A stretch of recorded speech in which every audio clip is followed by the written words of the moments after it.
पुढची बातमी पाहूया। मुंबई विमानतळाच्या कार्गो भागामध्ये 6 ते 7 अॅम्ब्युलन्स दाखल झालेल्या आहेत। थोड्याच वेळात मुंबई विमानतळावरती पार्थिव दाखल होणार आहेत। पर्यटकांचा पार्थिव मुंबई विमानतळावरून त्यांच्या घरी रवाना होणार आहे। डोंबिवलीचे 3 आणि पनवेलच्या पर्यटकांचं पार्थिव थोड्याच वेळात मुंबईमध्ये पोहोचणार आहे आणि त्या पार्श्वभूमीवर काही शववाहिका या मुंबई विमानतळाच्या कार्गो भागामध्ये दाखल झाल्या आहेत। अजय माने आपले प्रतिनिधी सध्या आपल्यासोबत आहेत। अजय, पर्यटकांचं पार्थिव त्यांच्या घरी पोहोचवण्यासाठी काय व्यवस्था करण्यात आली आहे? आपण जर पाहिलं तर खरं तर 3 विमानं जे आहेत ती श्रीनगरवरून उड्डाण घेणार आहेत पार्थिव घेऊन।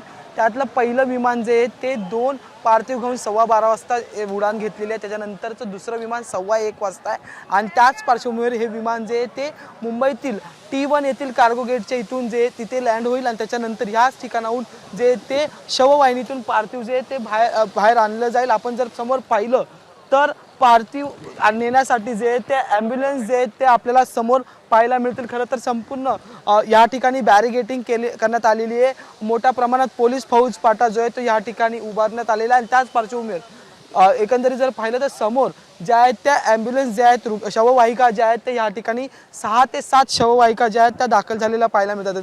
संजय लेले आणि दिलीप देसळे यांचं पार्थिव 12:15 वाजताच्या विमानातून आणण्यात येणार आहे। त्यानंतर जर आपण पाहिलं ते हेमंत जोशी आणि अतुल मोने यांचं पार्थिव जे ते 1:15च्या विमानाने आणण्यात येणार आहे। आणि जर आपण पाहिलं तर पुण्या येथील जे पर्यटक होते ते म्हणजे कौस्तुभ गणवते आणि त्यांच्यासोबत असलेले एकंदरीत संतोष जगदाळे यांचे पार्थिव जे ते संध्याकाळी 6 वाजता येथून जे ते पुण्याच्या दिशेने आपल्याला जायला मिळेल। या सगळ्यांचं नियोजन करण्यासाठी समन्वय राखण्यासाठी मुंबईतून मंत्री आशिष शेलार, मंत्री मंगलप्रभात लोढा तसंच राज्य गृहमंत्री जे ते योगेश कदम यांची उपस्थिती जी आहे ती आपल्याला या ठिकाणी पाहायला मिळेल। पण या सगळ्या ठिकाणी जे ते एकंदरीत जे ते नियोजन असेल किंवा मग सगळ्या गोष्टींचा आढावा ठेवण्यासाठी मंत्री सुद्धा या ठिकाणी असतील, अधिकारी असतील, राज्य शिष्टाचार विभागातील अधिकारी हे सुद्धा ह्या विमानातून प्रवास करतात आहेत पार्थिवांसोबत आणि त्यांचे कुटुंब सुद्धा विमानात आहे।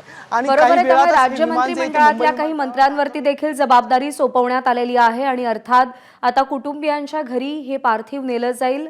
अपडेट जाणून घेत राहू अजय। या सगळ्या संदर्भातले तुर्तास धन्यवाद दिलेल्या माहितीसाठी। एबीपी माझा, उघडा डोळे बघा नीट।